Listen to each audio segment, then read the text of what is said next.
Right breaking news చూస్తున్నారు. మాదాపూర్లో 5 అంతస్తుల building ని కూల్చివేయడానికి జీహెచ్ఎంసీ పర్మిషన్ ఇచ్చింది. అయితే ఎలాంటి పర్మిషన్ లేకుండా సెట్ బ్యాక్ లేకుండా ఈ బిల్డింగ్ ని నిర్మించారని జీహెచ్ఎంసీ చెప్తుంది. ఇదే విధంగా ఆ 5 అంతస్తుల బిల్డింగ్ ని కూలగొట్టడానికి జీహెచ్ఎంసీ పర్మిషన్ ఇచ్చింది. సెట్ బ్యాక్ లేకుండా పిల్లర్లు తవ్వడం వల్లే పక్కనున్న బిల్డింగ్ వరిగిపోయిందని చెప్పి జీహెచ్ఎంసీ తమ ఇన్వెస్టిగేషన్లో తెలిసింది. సో దీనికి సంబంధించి మరింత సమాచారం మా రిపోర్టర్ సుజాత అందిస్తారు.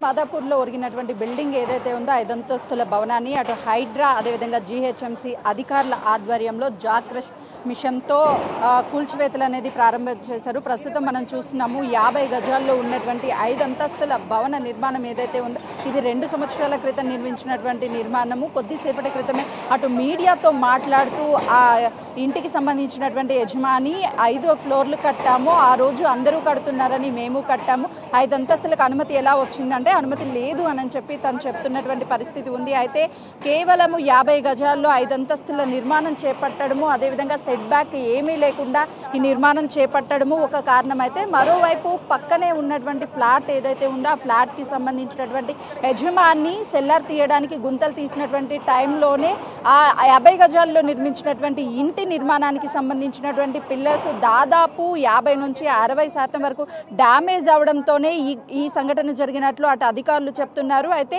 ఇటు నిర్మిస్తున్నటువంటి 150 గజాల్లో ఏదైతే నిర్మాణం చేపడుతున్నారో ఆ నిర్మాణానికి తీస్తున్నటువంటి సెల్లార్కి కానీ లేకపోతే ఇంటి అనుమతులు లేవని అటు అధికారులు చెప్తున్నారు. దాంతోపాటు 50 గజాల్లో 5 ఫ్లోర్ల అంతస్తులు కడుతుంటే అప్పటి అధికారులు ఏం చేస్తున్నారు అని చెప్పేసి విమర్శలు కూడా వస్తున్నటువంటి పరిస్థితి ఉంది. కాబట్టి నిర్మాణంలో ఉన్నప్పుడే ఆపేస్తే 5 ఫ్లోర్ల నిర్మాణం జరిగేది కాదు అని చెప్పేసి అటు చెప్తున్నటువంటి పరిస్థితి ఉంది. చూస్తున్నాము మొదటిగా జాక్ క్రషర్ బాహుబలి అని పిలుస్తారు. ఈ మిషన్ సహాయంతోనే పట్టుకర్రలాగా ఉన్నటువంటి మొదటి భాగం నుంచి అటు ఇంటి నిర్మాణాన్ని నేలమట్టం చేస్తారు. బహదూర్పురాలో చూసాము ఎంతో క్రిటికల్గా ఉన్నటువంటి 5 అంతస్తుల భవన నిర్మాణం ఏదైతే నిర్మాణంలో ఉన్నటువంటి సమయంలోనే పక్కకి ఒరగడంతో అందులో ప్రమాదం జరిగే అవకాశం ఉందని భావించినటువంటి వెంటనే కూడా అధికారులు దాన్ని నేలమట్టం చేసినటువంటి పరిస్థితి చూసాము. అయితే ఇప్పుడు మరో బిల్డింగ్ ఇక్కడ మాదాపూర్లో ఉన్నటువంటి బిల్డింగ్ ఏదైతే ఉందో ఆ బిల్డింగ్ని కూడా జాక్ క్రషర్ సహాయంతో మొదటి అంటే 5 అంతస్తుల ఫ్లోర్ ఉండడంతో పాటు పెంట్ హౌస్ ఏదైతే ఉందో ఆ పెంట్ హౌస్ భాగాన్ని మొదటిగా అయితే మాత్రం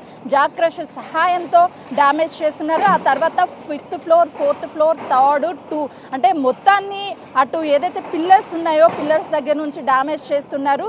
ఈజీ వేలో పక్కన ఉన్నటువంటి బిల్డింగ్లకు ఎలాంటి డ్యామేజ్ కాకుండా కేవలము అక్కడికక్కడే నేలమట్టం చేస్తున్నటువంటి విజువల్స్ బిగ్ టీవీ స్క్రీన్ మీద చూడొచ్చు. ఇప్పటికే అధికారులంతా కూడా ఇంజనీరింగ్ సహాయంతో ఉదయం నుంచి ఈ బిల్డింగ్ని ఎలా కూల్చాలి, కూల్చకుండా ఆల్టర్నేటివ్ ఏదైనా ఉందా అని చెప్పేసి ఉదయం నుంచి కూడా చర్చించారు. తదనంతరము కూల్చివేస్తే ఎవరికి ఎలాంటి ప్రమాదం ఉండదు, కూల్చకుండా ఉంటే ఖచ్చితంగా కూడా వేరొక బిల్డింగ్ మీద పడితే ప్రమాదం జరిగే అవకాశం ఉంటుంది అని చెప్పారు. రాత్రి బిల్డింగ్ ఒక్కసారిగా పక్కకి ఒరగడంతో అందులో ఉన్నటువంటి దాదాపు 12 కుటుంబాలకి పైగానే ఒక్కసారిగా భయభ్రాంతులకు గురి అయి బయటికి పరుగులు తీశారు. పరుగులు తీసిన వెంటనే కూడా వాళ్ళ ఇంట్లో ఉన్నటువంటి వస్తువులు కానీ వాటన్నిటిని అక్కడే వదిలేశారు.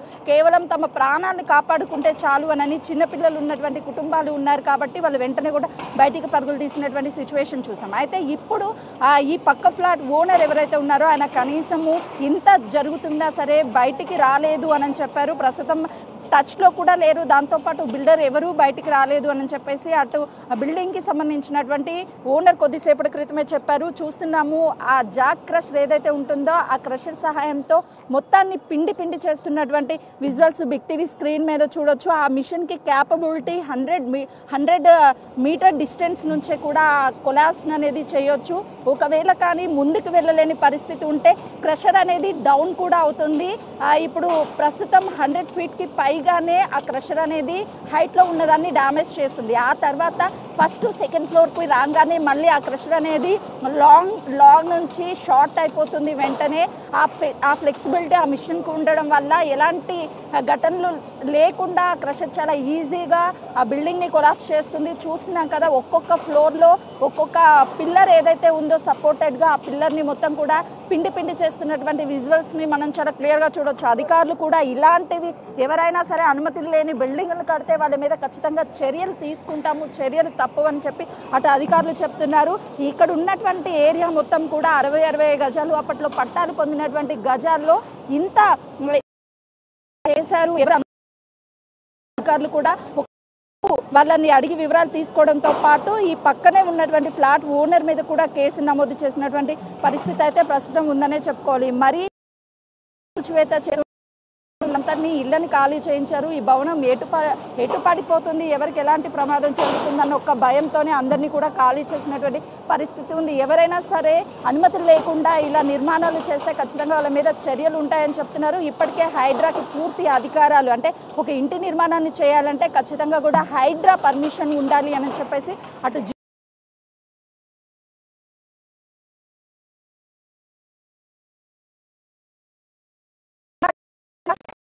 ఉంచాలి అని చెప్పేసి అధికారులు చెప్తున్నటువంటి పరిస్థితి ఉంది.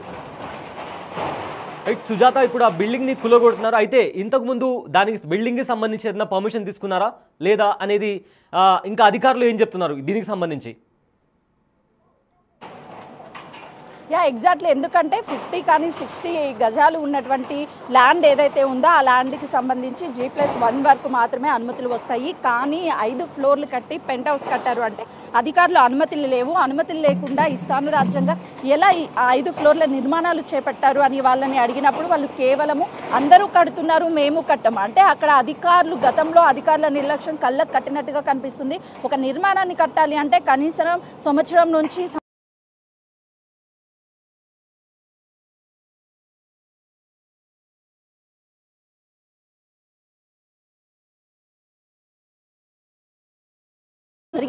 అని చెప్పేసి చెప్తున్నారు. మరోవైపు సెట్ బ్యాక్స్ అంటే కనీసము ఏదైనా ఫైర్ ఇన్సిడెంట్ జరిగినా కూడా లోపలికి వాహనాలు రావడానికి కానీ లేకపోతే ఇలాంటి ఇన్సిడెంట్ జరిగినప్పుడు భారీ వాహనాలు లోపలికి రావడానికి కూడా అవకాశం లేనట్లుగా చిన్న భవనాలు రోడ్స్ మీద ఆక్యుపై చేసి అటు వెల్వేషన్ కానీ కనీసము బిల్డింగ్ కట్టాలి అంటే